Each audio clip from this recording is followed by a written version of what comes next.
सियासत पश्चिम बंगाल में भी गरमाई हुई है, जहां चुनाव से पहले माहौल हिंदू मुसलमान का होने लगा है। यहां के सबसे ज्यादा मुस्लिम आबादी वाले मुर्शिदाबाद में ओवैसी भी पूरा जोर लगा रहे हैं। बिहार के सीमांचल की जीत से उत्साहित ओवैसी को बांग्लादेश की सीमा में लगे इलाकों में बड़ा मौका दिख रहा है। ममता के वोट बैंक में ओवैसी सेंध लगाने की कोशिश में है, जबकि बीजेपी बांग्लादेश के हिंदू शरणार्थियों को नागरिकता देने की बात करके ममता की मुसीबत। आपको इस भगीरथी के साथ साथ मुर्शिदाबाद की कुछ राजनीतिक यात्रा भी करवाते हैं। मुर्शिदाबाद पश्चिम बंगाल का सबसे ज्यादा मुस्लिम आबादी वाला इलाका है। यहाँ 66% आबादी मुस्लिम है। ममता बनर्जी के लिए 2011 से भागीरथी के इस तट से उस तट तक जाना बेहद मुश्किल हो रहा है। इस नाव में आप लोगों को देखेंगे, लोग नाव से पार करते हैं ये भगीरथी। हालांकि रोड का रास्ता भी है, लेकिन वो लंबा पड़ता है, इनका कहना है, जिस वजह से ये गाड़ियों से दुपहिया वाहन भी इसमें लेकर आते हैं और पैदल जो लोग होते हैं वो भी इस भगीरथी को यहाँ से पार करते हैं। ये रास्ता क्यों अपनाते हो? अरे बहुत शॉर्ट है, वहाँ पर कुछ ब्रिज नहीं है। ये जो ये ब्रिज है, एक ब्रिज है तो एक्सपायर हो गया, 2011 में एक्सपायर हो गया। तो ब्रिज वहाँ पर वो जिया थकता है, वो वहाँ पर थकता है, क्योंकि इधर ट्रैफिक पड़ता है, इधर घर है, हमारा खेती है, इधर से जाने में बहुत दिक्कत है। तो यहाँ से आने जाने के लिए ये रास्ता क्यों, सड़क से क्यों नहीं आते जाते हो? ज़्यादा लॉन्ग है ना, इसलिए लंबा पड़ता है। लॉन्ग। लेकिन ममता बनर्जी के लिए ये रास्ता इतना आसान नहीं है। 2019 में हालांकि लोकसभा चुनाव में उन्हें कुछ कामयाबी मिली, 3 में से 2 लोकसभा की सीटें टीएमसी अपनी झोली में हासिल कर पाई। लेकिन 2016 के अगर विधानसभा चुनाव की बात करें, 22 विधानसभा की सीटें हैं यहाँ पर, जिसमें से 14 सीटें कांग्रेस ने हासिल की। अधीर रंजन चौधरी का बहुत प्रभाव है और यहाँ की एक लोकसभा सीट जो है वो प्रणब मुखर्जी की सीट रही, जो उनके बेटे लड़े और इस बार वो हार गए। इसके अलावा 4 सीटें विधानसभा की टीएमसी को मिली, सिर्फ 4 सीटें, और 4 सीटें सीपीएम को मिली। 2017 के पंचायत चुनाव के बाद यहाँ के समीकरण कुछ बदल रहे थे। शिवेंदु अधिकारी ने यहाँ पर जमीनी स्तर पर काम किया, यहाँ के लोग कहते हैं, और 108 जिला पंचायत की जो सीटें थी उस पर जीत हासिल की। इसके अलावा 70 में से 28 जिला परिषद की सीट भी टीएमसी को दिलाई। और इसके बाद ही सीपीएम और कांग्रेस के कई विधायक जो सिटिंग विधायक थे उन्होंने टीएमसी ज्वाइन की, टीएमसी में वापसी की, और इसके बाद टीएमसी का यहाँ पर आधार तैयार होने लगा। लेकिन शिवेंदु अधिकारी नाराज हैं, बगावती तेवर अपनाए हुए हैं, उन्हें मनाने की लगातार कोशिश हो रही है, लेकिन अभी तक टीएमसी कामयाब नहीं हो पाई। तो मुर्शिदाबाद का भविष्य क्या होगा, ये बहुत कुछ इस पर भी निर्भर करता है कि क्या शिवेंदु अधिकारी वापसी करेंगे टीएमसी में या वो टीएमसी छोड़ देंगे, क्योंकि यहाँ पर जमीनी स्तर पर लोग कहते हैं उन्होंने बहुत काम किया है। वो एक बार फिर से यहाँ पर पार्टी को खड़ा कर रहे थे। मालदा और मुर्शिदाबाद 2 ऐसी जगह हैं जो कांग्रेस का गढ़ है और जहाँ पर सेंध लगाने में टीएमसी अब तक कामयाब नहीं हुई है। तो देखना है कि आने वाले समय में ये रास्ता, ये यात्रा कितनी आसान होती है ममता बनर्जी के लिए। क्या ममता बनर्जी आसानी से इस भगीरथी को पार कर पाएंगी? ये एक बार फिर उनके लिए ये रास्ता मुश्किल होगा। लोगों को एक अदद पुल के लिए आज भी मोदी का इंतजार है। मोदी है तो मुमकिन है। मैम यहाँ तो देखो, मैं बचपन से ही देख रही हूँ, यहाँ ऐसे ही पार करा जाता है, क्योंकि वो वाली एक ही रास्ता है जो इंसान इतनी दूर तो जा नहीं सकते, इसलिए यहीं से जाना आना करते हैं। बहुत पहले से सिस्टम है ये। तो ये सिस्टम बदलेगा इस बार की नहीं बदलेगा? अगर मोदी जी आएंगे ना तो जरूर बदलेगा। मुर्शिदाबाद एक दौर में बंगाल की राजधानी था। मुर्शिदाबाद से ही सिराजुद्दौला सब संभालते थे। अंग्रेज और ईस्ट इंडिया कंपनी ने उन्हें बेदखल कर दिया। फिर अंग्रेज से समझौते हुए खानदान को नवाबी मिल गई, मगर वो जलाल फिर लौट कर नहीं आया। ये मुक्तसूदाबाद है, जिसे मुर्शिदाबाद अब कहते हैं। ईस्ट इंडिया कंपनी के आने से पहले नवाबों के समय में ये बंगाल की राजधानी हुआ करता था। ऐतिहासिक शहर है ये, इसका इतिहास जानना बेहद जरूरी है। 1757 में पलासी की लड़ाई, अंग्रेजों से सिराजुद्दौला हार गया और उसके बाद यहीं से ब्रिटिश कॉलोनियल रूल की शुरुआत हुई, पूरे देश में नींव पड़ी। ये शहर नवाबों का शहर है। यहाँ पर जगह जगह आपको निशानियां मिल जाएंगी, मकबरे, मस्जिद, बाग। और इस वक्त जो आप तस्वीर देख रहे हैं ये हजारद्वारी है। ये नवाब का पैलेस है जो 1829 में इसकी नींव पड़ी और 1900 में ये बनकर तैयार हुआ। हजारद्वारी मतलब इसमें 1000 द्वार हैं, लेकिन इसमें कहा जाता है कि 900 द्वार हैं जो असली हैं, यानी जिनसे आप आ जा सकते हैं, और 100 द्वार वर्चुअल बनाए गए हैं, यानी वो सिर्फ दिखते दरवाजे जैसे हैं लेकिन उनसे आया जाया नहीं जा सकता। इसके जस्ट सामने आप देखेंगे, इसके बिल्कुल सामने इमाम बाड़ा है। ये सफेद सी लंबी बड़ी इमारत ये इमाम बाड़ा है और ये एशिया का सबसे बड़ा इमाम बाड़ा है। इसे निजामत इमाम बाड़ा कहते हैं। इसकी खासियत यह है कि इसकी नींव में मक्का की मिट्टी लाकर रखी गई थी ताकि जो गरीब मुसलमान हज के लिए नहीं जा पाते वहां उन्हें यहाँ ही हज का सवाब मिल पाए। और इसके बिल्कुल सामने ये जो आप देख रहे हैं ये मदीना मस्जिद है।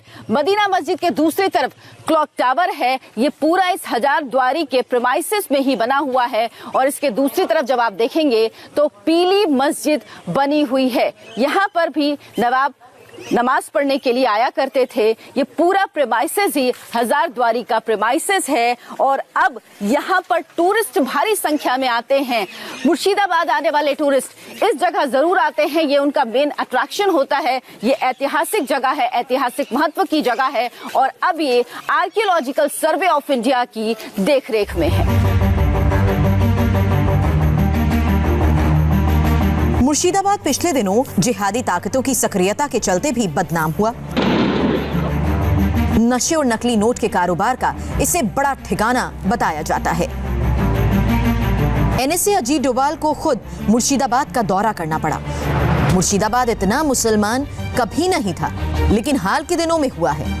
अब तो AIMIM के असदुद्दीन ओवैसी ने भी यहाँ पैठ बढ़ानी शुरू कर दी है।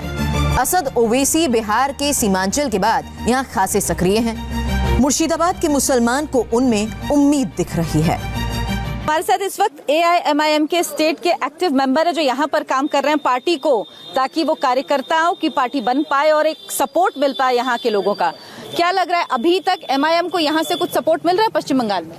MIM को पश्चिम बंगाल में सपोर्ट मिल रहा है। इसकी सबसे बड़ी मिसाल ये है कि जब 1 साल पहले सागर दिघी में आकर ममता बनर्जी ये बोलती हैं कि बाहर की एक पार्टी आ रही है, बाहर से पैकेट थैली थे को टाका नहीं आसছে, तो जब MIM का ये इस तरह का बयान जब CM का आता है तो इसका मतलब ये है कि जमीन पे MIM काम कर रही है और पूरी ताकत से काम कर रही है। पश्चिम बंगाल में आपको बता दूं कि असदुद्दीन ओवैसी साहब की जब अनाउंसमेंट बिहार में हमारी 5 सीटें आई हैं हमारी, उसके बाद से यहाँ के लोगों में और जो हमारे वर्कर्स है उनमें उत्साह है। तो इंशाल्लाह पार्टी हमारी आ रही है और पूरी ताकत से लड़ेगी बंगाल में। मैं यही पूछने वाली थी कि सीमांचल में जीत के बाद क्या यहाँ के जो लोग हैं उन पर असर पड़ा है और उसका असर यहाँ पर दिखेगा? बिल्कुल दिखेगा। देखिए, आपकी पार्टी कहीं अगर जीतती है तो बिल्कुल उसका असर दूसरी तरह दिखता है। अभी और सीमांचल का जो इलाका है वो हमारा किशनगंज का इलाका, बॉर्डर का इलाका है, बंगाल और बिहार का बॉर्डर है। आपका दिनाजपुर, मालदा, मुर्शिदाबाद ये इलाका है, तो यहाँ से असर पड़ता है। और बंगाल में पार्टी बहुत स्ट्रांग है हमारी। काफी 7 साल से हम लोग पार्टी का काम कर रहे हैं, पूरे वेस्ट बंगाल में काम कर रहे हैं। आज यहाँ पे सभा हुई है, आप अगर हमारा 6 साल का रिकॉर्ड देखेंगे पार्टी का तो काफी ताकत से बंगाल में काम कर रही है पार्टी और हमारी बहुत सभाएं हुई है यहाँ पे। बताइए क्यों वेस्ट बंगाल का मुसलमान एक बाहर के व्यक्ति पर जो हैदराबाद का है यहाँ पे आएगा, यहाँ पर क्यों भरोसा करे, क्या वजह है उसकी? देखिए, बाहर का व्यक्ति, हम हिंदुस्तान में रहते हैं। नहीं, लेकिन यहाँ के लोग खुद बोलते हैं कि वो हैदराबाद के हैं, हम बाहर के लोगों पे क्यों भरोसा करें? अभी नरेंद्र मोदी अगर आके यहाँ इलेक्शन लड़ते वो बाहर के नहीं है, राहुल गांधी अगर लड़ते वो बाहर के नहीं है, ओवैसी आने से बाहर के बोलते हैं। हम इस देश के हैं, इस देश के नागरिक हैं। जिस तरह हम है उस तरह असदुद्दीन ओवैसी है। अगर हम यहाँ से बाहर जाकर इलेक्शन लड़ते हैं, मोदी बनारस में लड़ते हैं, सारे लोग लड़ते हैं, ये हिंदुस्तान हमारा देश है। क्या यहाँ के लोग, पश्चिम बंगाल के लोग असदुद्दीन ओवैसी पर भरोसा कर रहे हैं? इंशाल्लाह जरूर भरोसा करेंगे और पूरा यकीन के साथ कहते हैं कि उनको वोट मिलेगा ही मिलेगा। जी जी। लेकिन अभी तो यहाँ पर कोई उनका बेस नहीं है। बेस तो है ही, लेकिन जो कह रहा है जो असदुद्दीन ओवैसी मुस्लिम की वोट है, नहीं ऐसा नहीं है। यहाँ का मुर्शिदाबाद का जो वेस्ट बंगाल का जो आदिवासी है, दलित है, उसका पिछवाड़ा और जो है जो गरीब लोग हैं, सभी को पसंद करके आज उसको इस जगह में पहुंचा है मुर्शिदाबाद और बंगाल में। लेकिन आज जो सरकार जो कह रही है, जो रनिंग सरकार है, तृणमूल सरकार है, ये सरकार के जो लोग है जो कह रहे हैं नहीं असदुद्दीन ओवैसी वोट कटवा वाला है बीजेपी को सुविधा करने के लिए, ऐसा नहीं है। अगर असदुद्दीन ओवैसी मीम पार्टी अगर बीजेपी की सुविधा करते तो अगला जो 19 में जो चुनाव हुआ है, ये चुनाव में 18 सीट बीजेपी को कैसे मिल गया? देखिए मैम, आपको माध्यम से एक बात कहना चाहता हूँ मैंने। हम लोग बहुत जुल्म सहा है, हम लोग को जो ऊज किया हुआ है, जितना भी पार्टी आए पश्चिम बंगाल में, सीपीएम बोलिए, कांग्रेस बोलिए, वो टीएमसी बोलिए, सिर्फ हम लोग को ऊज किया है। आज हम लोग खुद हक के लिए लड़ाई कर रहा हूँ। हक क्या है? हम लोग जो डिस्ट्रिक्ट है, जिस आप जहाँ खड़ा है इस पश्चिम बंगाल में एक डिस्ट्रिक्ट है, बहुत बड़ा डिस्ट्रिक्ट है मुर्शिदाबाद। मुर्शिदाबाद में एक अलीगढ़ यूनिवर्सिटी नहीं है, हॉस्पिटल में कोई सुविधा नहीं है। अलीगढ़ यूनिवर्सिटी ही क्यों चाहिए? यूनिवर्सिटी तो कोई भी हो जहाँ पढ़ाई हो, अलीगढ़ यूनिवर्सिटी क्यों? नहीं मैडम, जिस शिक्षा जिस पढ़ा है ना, पढ़ाई शिक्षा जी है ना, वो जरूरी है। मेरे को पार्क व मंदिर व मस्जिद जरूरत नहीं है। बंगाल से लेकर बिहार के सीमांचल तक फर्रक्का डैम भी एक विवाद है। गंगा को हुगली की ओर मोड़ने के लिए इसका निर्माण किया गया, मगर बांग्लादेश का आरोप है कि उसके हिस्से में जो पानी जाता है वो दरअसल खारा होता है। उसके हिस्से में गाद बहुत आती है। कुछ हद तक यही शिकायत बिहार की भी है। पश्चिम बंगाल के मालदा में गंगा नदी पर बना फरक्का बैराज है। ये बैराज 1970 में बना और 1975 में फंक्शनल हुआ। इसकी लंबाई 2.3 किलोमीटर है। इस बैराज को लेकर भारत और बांग्लादेश के बीच लंबे समय तक विवाद रहा। 1977 में बांग्लादेश ने इसकी औपचारिक शिकायत भी संयुक्त राष्ट्र में दर्ज कराई। उसके बाद 1996 में भारत और बांग्लादेश के बीच एक समझौता हुआ, जिसमें तय हुआ कि बांग्लादेश और भारत के बीच पानी का बंटवारा कैसे होगा। उधर बिहार के नीतीश कुमार भी मालदा में बने इस फरक्का बैराज से बेहद नाराज हैं। उनका कहना है कि ये बैराज एक बड़ी वजह है जिसकी वजह से बिहार और यूपी के कई इलाकों में बाढ़ आती है। झारखंड के लोगों का कहना है कि वहां की गाद की वजह से मिट्टी की कटाई होती है, जो उनके लिए एक तकलीफ की वजह है। इस विवाद को सुलझाने की भी कोशिश की जा रही है, लेकिन ये एक डैम है जो 1975 में चालू हुआ और इससे यहाँ पे कोलकाता का जो पोर्ट है वहां पर पानी पहुंच सके, इसको लेकर ये डैम बनाया गया था। ये बंगाल के उस सरहदी इलाके की तस्वीर है जो अब तक अपनी सूरत में बदलाव का इंतजार कर रहा है। नदियां बंगाल के जीवन का अभिन्न हिस्सा हैं, होना भी चाहिए, मगर इस प्राकृतिक तस्वीर में जब पिछड़ापन दिखने लगता है, इलाका विकास से अछूता दिखने लगता है, तो सवाल तो उठते हैं। इन सवालों का जवाब कौन देगा? जनता या ममता? इसके लिए अभी थोड़ा इंतजार करना होगा। मध्य प्रदेश के राजगढ़ से सड़क हादसे की हैरान करने वाली तस्वीरें ब्रेक के बाद।